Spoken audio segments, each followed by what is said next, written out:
Good afternoon, dear students. Welcome to the Let's Learn Economics with Abdul Hamid. In this video, today we are going to discuss about the need of planning in India, or the importance of planning in India. Why planning is required or why planning is necessary in India. We will discuss in today's video. आज का ये जो video है यहाँ पे हम लोग discuss करेंगे जो प्लानिंग है या इकोनॉमिक प्लानिंग है वो इंडिया पे क्यों ज़रूरी है या उसका इम्पोर्टेंस क्या है या प्लानिंग का जो नीड्स है वो नीड्स क्या है, यहाँ पे आज हम लोग डिस्कस करेंगे.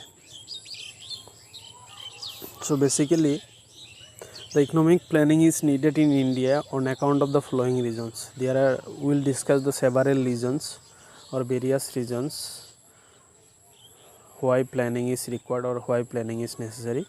प्लानिंग क्यों ज़रूरी है उसका बहुत रीज़न आज क्या करेंगे यहाँ पे हम लोग डिस्कस करेंगे. तो पहला वन है लिमिटेशन ऑफ मार्केट मैकेनिज्म, बाजार शक्तिर सीमाबद्धता. We know that in a free market economy क्या होता है. फ्री मार्केट इकोनॉमी में सबसे जो भी डिसीजन लेता है वो सब कौन लेता है. फ्री मार्केट इकोनॉमी में जितना भी डिसीजंस होता है वो सब मार्केट फोर्स जो होता है, डिमांड एंड सप्लाई, वो लेता है किसी भी चीज़ पे. और गवर्नमेंट इंटरवेंशन बहुत ही कम होता है. फ्री मार्केट इकोनॉमी में हमेशा गवर्नमेंट इंटरवेंशन बहुत ही कम होता है. सो जो फ्री मार्केट इकोनॉमी है वो फ्री मार्केट इकोनॉमी में हमेशा क्या करते हैं वो लोग, प्राइवेट प्रॉफिट जो होता है, प्राइवेट प्रॉफिट, उसमें प्राइवेट प्रॉफिट को मैक्सिमाइज़ करने के लिए इम्पोर्टेंस देते हैं या जोर देते हैं प्राइवेट प्रॉफिट्स को मैक्सिमाइज़ करने में. तो जब प्राइवेट प्रॉफिट्स को मैक्सिमाइज़ करना चाहते थे वो फ्री मार्केट इकोनॉमी में, तब क्या होगा, जो सोशल रेस्पेक्ट होगा एंड सोशल बेनिफिट्स होगा उसको डिसरिगार्ड किया जाएगा. मतलब जो लोगों का या सोसाइटी के बेनिफिट के लिए वो सब नहीं करेंगे या सोसाइटी के बेनिफिट के लिए काम नहीं करेंगे वो फ्री मार्केट के लिए, क्योंकि अपना फ़ायदा दिखेगा. तो उस टाइम्स उस सोसाइटी को इम्प्रूव करने के लिए या सोसाइटी को बेनिफिट या जस्टिस देने के लिए हमको क्या चाहिए, प्लानिंग का ज़रूरत है. हम सबको पता है जो फ्री मार्केट इकोनॉमी में क्या होता है, सब प्राइवेट प्रॉफिट, मतलब सिर्फ खुद का प्रॉफिट देखेंगे. तो उसमें सोशली जो प्रॉफिट होता है या समाज का जो बेनिफिट होता है, सोसाइटी का जो बेनिफिट होता है उसका बारे में कोई डिस्कस नहीं होगा. इसीलिए प्लानिंग का ज़रूरत है इकोनॉमिक्स में उस सोशल बेनिफिट के लिए. नेक्स्ट हो सकता है इस्टेब्लिशमेंट ऑफ सोशल जस्टिस, सामाजिक न्याय प्रतिष्ठा. पहले ज़माना में एक कहावत था और ये थे जो अगर जीडीपी जो ग्रोस डोमेस्टिक प्रोडक्ट है, मोट घरेलू उत्पादन, जीडीपी अगर इंक्रीज़ हो गया तो देश का जो वेलफेयर है या ये सबको बेनिफिट देता है, ऑटोमेटिकली ये बेनिफिट देता है. ये एक कॉन्सेप्ट था, बट ये कॉन्सेप्ट रॉन्ग हुआ है एंड प्रूफ ये रॉन्ग किस लिए हुआ है, क्योंकि बहुत सारा ऐसे है जहाँ पे जीडीपी इंक्रीज़ होता है बट वेलफेयर या लोगों का बेनिफिट इंक्रीज़ नहीं रहता है. क्योंकि जो फ्री मार्केट इकोनॉमी है जहाँ पे जीडीपी इंक्रीज़ होता है बट वो जो जीडीपी होता है वो सिर्फ फ्यू हैंड्स ऑफ पीपल के पास रहता है. फॉर एग्जांपल जैसे इन इंडिया जीडीपी तो इंक्रीज़ होता है लेकिन वो जीडीपी कितना परसेंट लोगों के पास रहता है, इंक्रीज़ होता है. जो कॉर्पोरेट सेक्टर होता है, एरिस्टोक्रेट, जो बिलियनियर और मिलियनियर है, उन लोगों का इनकम बढ़ने से देश का जीडीपी बढ़ता है. तो लोगों जो आम पीपल है या आम इंसान है उन लोगों का तो इनकम इंक्रीज़ नहीं होता है. तो इसके लिए सिर्फ थोड़ा और few hands, the increase in GDP remains only the few hands of the people. केवल अलप मात्र मानुर हाथत कि थाके সেই বর্ধিত जीडीपी থাকে. सो इन दैट केस क्या होता है, डायरेक्ट इंटरवेंशन चाहिए. गवर्नमेंट नीड्स डायरेक्ट इंटरवेंशन और गवर्नमेंट इंटरवेंशन इज़ रिक्वायर्ड और government direct intervention is required in the form of development planning was needed to establish social justice. क्योंकि ये जो जस्टिस नहीं, इनजस्टिस हो रहा है.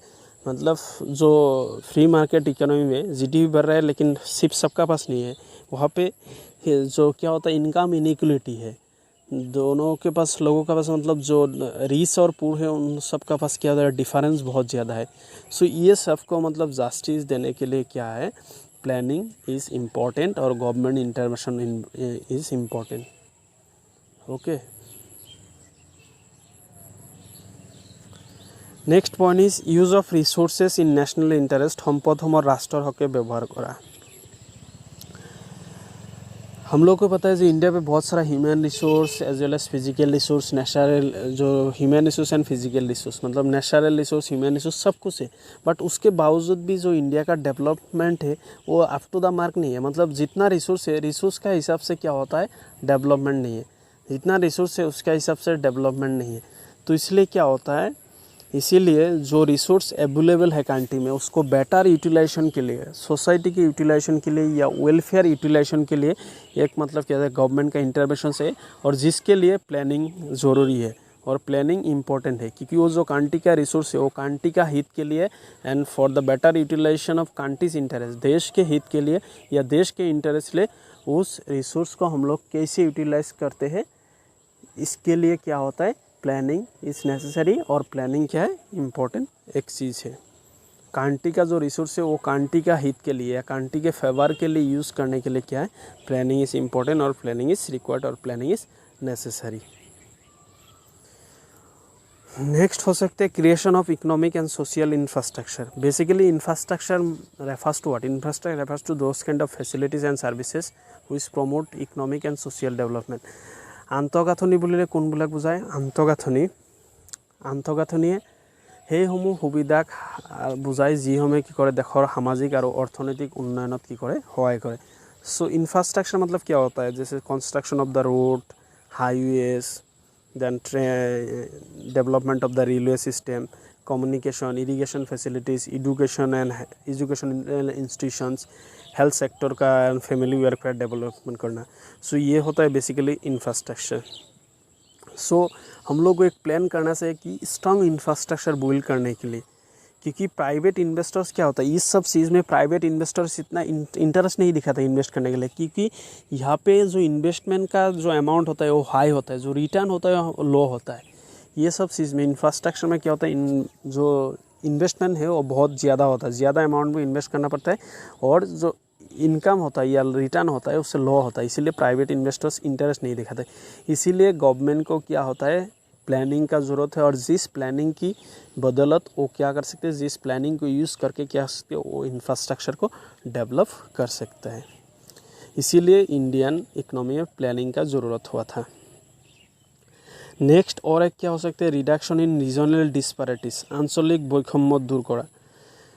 We know that there was a disparities in India during that period, क्योंकि कुछ state जो गुजरात, महाराष्ट्र एंड वेस्ट बंगाल जो इंडस्ट्रियली एडवांस था और डेवलप था, उसी तरह जो कुछ स्टेट्स इंडिया का बैकवर्ड था, जैसे तुम बिहार का बात बोल सकते हो, ठीक है, बिहार, उड़ीसा, नॉर्थ ईस्टर्न जो स्टेट्स था, जो हमारा आसाम से मतलब जो नॉर्थ ईस्टर्न जो स्टेट्स होता है, 7 सिस्टर्स हम लोग बोलते हैं, तो ये सब स्टेट्स बैकवर्ड था और इंडस्ट्रियली डेवलप्ड और एडवांस नहीं था। तो इन दोनों रीजन्स का बीच जो गुजरात, महाराष्ट्र, वेस्ट बंगाल और आसाम, नॉर्थ ईस्टर्न स्टेट, ये दोनों का बीच जो डिफरेंस वो बहुत ज़्यादा था, डिस्पैरिटीज जो था, इनकम में हो या डेवलपमेंट हो, इंडस्ट्रियल हो, सब में क्या था, इक्वल नहीं था। तो दोनों में ये डिस्पैरिटीज बहुत ज़्यादा था या इनइक्वलिटी दिया था।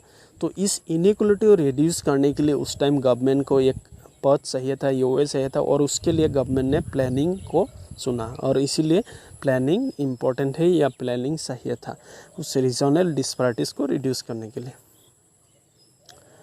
नेक्स्ट हम लोग डिस्कस करेंगे origin and development of plans in India, परिकल्पना और उत्पत्ति। जो सिस्टमेटिक इंडिया पे जब पहला सिस्टमेटिक प्लान का स्टार्ट कब हुआ था, 1934 में, जब एम विश्वेश्वरैया ने एक बुक लिखा था, क्या प्लान्ड इकोनॉमी टू इंडिया। उसके बाद 1938 में इंडियन नेशनल कांग्रेस ने क्या किया, under the chairmanship of Jawaharlal Nehru, Pandit Jawaharlal Nehru का चेयरमैनशिप, एक क्या प्लानिंग कमेटी एक गठन किया था इंडियन नेशनल कांग्रेस ने 1938 में। और उसके बाद 1948 में बॉम्बे का 8 लीडिंग इंडस्ट्रियलिस्ट, बॉम्बे का 8 इंडस्ट्रियलिस्ट ने एक क्या प्लान दिया था, बॉम्बे प्लान दिया था, और जिसका मेन मकसद था क्या, नेक्स्ट 15 ईयर्स में क्या करेगा, जो पर कैपिटा इनकम है वो डबल करेगा। फिर एम.एन. राय ने पीपुल्स प्लान दिया था simultaneously, his 10 years people's plan, 10 साल का एक पीपुल्स प्लान दिया था एम.एन. राय ने, इसका सन नहीं है यार, मेंशन नहीं है, बट ऑल दिस प्लान, ये जितना भी मैंने प्लान का बात बोला, एम विश्वेश्वरैया ने प्लान इकोनॉमी टू इंडिया लिखा था, पंडित जवाहरलाल नेहरू कांग्रेस का टाइम पे प्लानिंग कमेटी गठन किया था, बॉम्बे का 8 लीडिंग इंडस्ट्रीज में बॉम्बे प्लान दिया था, देन उसके बाद और हम लोगों ने पीपल्स प्लान की बात, ये सब प्लान्स ब्रिटिश ने इम्प्लीमेंट नहीं किया था या अडॉप्ट नहीं किया था, क्योंकि ब्रिटिश का क्या इंडिफरेंट एटीट्यूड था। ये ब्रिटिश का जो एटीट्यूड या मकसद कुछ और था, इसीलिए क्या होता है ये सब प्लान ब्रिटिश ने इम्प्लीमेंट नहीं किया था। 1944 में गवर्नमेंट ऑफ इंडिया ने क्या किया, department of planning and development introduce किया short term and long term के लिए। Short term and long term objective के लिए, और वार मतलब नॉर्मलसी आने के लिए, वार के बाद नॉर्मलसी होने के लिए, इकोनॉमी को रिकन्स्ट्रक्शन रीडेवलपमेंट करने के लिए 1944 में गवर्नमेंट ऑफ इंडिया, जो ब्रिटिश गवर्नमेंट ही था उस टाइम, गवर्नमेंट ऑफ इंडिया ने क्या department of planning and development करके एक डिपार्टमेंट खुला था। बट जो रियल बिगिनिंग हुआ वो प्लानिंग पे कब हुआ, मार्च 15, 1950 में, जब planning commission of India, nowadays it is called Niti Aayog, नाउ-ए-डेज present days there is no planning commission, nowadays Niti Aayog, earlier before 2017 it was planning commission of India. So planning commission जब 1950 में establish हुआ तब से रियल बिगिनिंग स्टार्ट हुआ। और जो क्या होता है उस प्लानिंग कमीशन ऑफ इंडिया का हमेशा जो चेयरपर्सन होगा वो हमेशा देश का प्राइम मिनिस्टर रहेगा। और उसके बाद फिर 1952 में क्या होता है, एनडीसी इस्टेब्लिश हुआ। NDC national development council establish हुआ 1950 में, जो प्राइम मिनिस्टर किया था x officio chairman of NDC. NDC क्या काम होता है, एनडीसी जो क्या होता है, प्लानिंग का जो फाइनल ड्राफ्ट होता है वो फाइनल ड्राफ्ट कौन प्रस्तुत करता है, एनडीसी करता है। प्लानिंग जो होता है वो प्लानिंग कमीशन करता है, जो फाइनल प्लानिंग क्या होगा, लेकिन वो जो ड्राफ्ट होता है प्लानिंग का वो किसने इस्टेब्लिश किया, वो ड्राफ्ट एनडीसी इस्टेब्लिश करते थे और एनडीसी उसको इम्प्लीमेंट करते थे, जो नेशनल डेवलपमेंट काउंसिल होता है। ठीक है, सो आज हम लोगों ने बेसिकली क्या डिस्कस किया, जो planning, why planning is important, why planning is needed, और कि परिकल्पना आमाक क्यों लगे সেইবিলাক आलोचना करलो। और प्लान कहाँ से है, प्लान का जो ओरिजिन एंड डेवलपमेंट है वो बेसिकली क्या है, एम विश्वेश्वरैया ने जब एक बुक लिखा प्लान टिकन, उसके बाद आईएनसी ने 1938 पे प्लानिंग कमेटी गठन किया था जवाहरलाल नेहरू का चेयरमैनशिप में।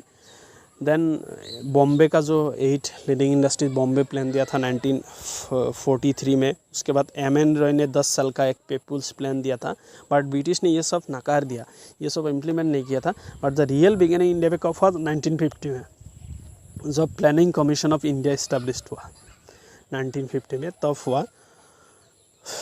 ठीक है, और जिसका हमेशा पे चेयरमैन कौन रहेगा, प्राइम मिनिस्टर। तो बहुत सारा क्या हो सकते हैं, कॉम्पिटिटिव एग्जाम में शॉर्ट क्वेश्चन आ सकता है। ठीक है, ओके। सो ये जो असाइनमेंट है, ये जो शॉर्ट क्वेश्चन है, ये कॉम्पिटिटिव एग्जाम में भी आ सकते हैं। Who wrote the book planned economy to India, when was the planning commission set up, who is the chairperson of the planning commission of India, when was the national development council set up, who advocated the people's plan. ये सब क्या हो सकते हैं questions final exam, या तुम लोग का जो कॉम्पिटिटिव एग्ज़ाम है स्टेट बोर्ड का या सेंट्रल बोर्ड का, वहाँ पे भी आ सकते हैं। Okay, till that, thank you.